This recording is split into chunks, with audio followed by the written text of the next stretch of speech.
আমার শ্বশুরবাড়ি আর খালাম্মার বাড়ি একই জায়গায়, মাত্র ২ মিনিটের ডিফারেন্স। বাড়ির সামনে পুকুর, পানি ছিল না, এটা আবার বাঁধাই করা হয়েছে। পুকুরটা অনেক বেশি বড়, আর এটাতে কোনো পানি না থাকায় আমার খালাম্মার বাড়ির সামনে পুকুর আছে। সেই পুকুরে আমরা প্রতিদিন দুপুরবেলা গোসল করতে যাই।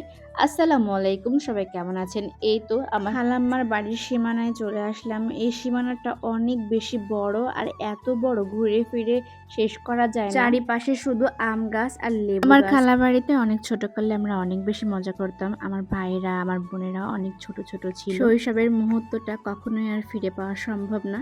এখন আমরা সবাই বড় হয়ে গেছি, বাচ্চাও হয়ে গিয়েছে। তাদের শৈশবটা দেখে এখন অনেক বেশি মুগ্ধ হই। এটা হচ্ছে আমার খালাম্মার শান পুকুর, আর এখান থেকে বাসা পর্যন্ত ঢালাই দেওয়া আছে যাতে কাদা পায়ে না লাগে।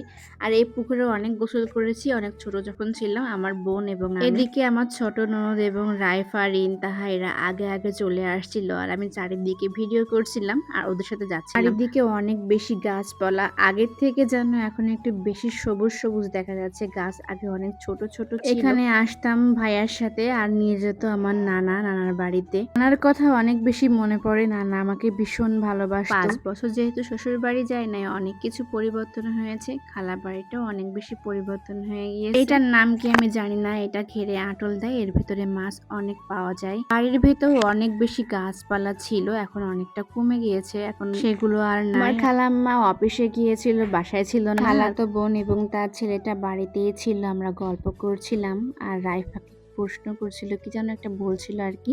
আর এটা হচ্ছে আমার ছোট ননদ। কিন্তু খালাম্মা বাড়িতে ছিল না, মনে হচ্ছিল না ভেতরে যাই। তারপরও আমি চলে আসলাম ভেতরে, আর চারিপাশটা একটু ভিডিও করে দেখছিলাম। আর এই ঘরগুলো টাইলস দেওয়া ছিল না, নতুন করে টাইলস দিল।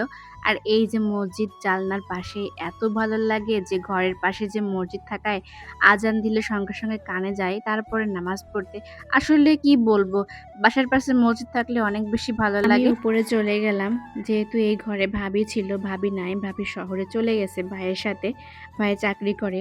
আর এখানে থাকে হচ্ছে আমার খালাতো বোন এই রুম। বিয়ের আগে এই ঘরে থাকতো। আসলে বিয়ের পর সব মেয়েরাই বাপের বাড়িতে অতিথি হিসেবে আসে, আর এই ঘরটা ভাই আর ভাবি ছিল। সব ঘরেতে একসময় কত হইচই করতো ছেলে মেয়েরা। আসলে বিয়ে হয়ে গেলে সবাই অনেকটা পরিবর্তন হয়ে যায়, আর ঘরগুলো খুবই ফাঁকা ছিল। আর ছোট ভাইটাও বিয়ে হয়ে গেছে, সেও চাকরি করে। এই গ্রামটা যে আমার এত ভালো লাগে, এত নিরিবিলি। তারপরও আমি 12 দিন ছিলাম, অনেকটা মানে এনজয় করছি আমরা সবাই মিলে।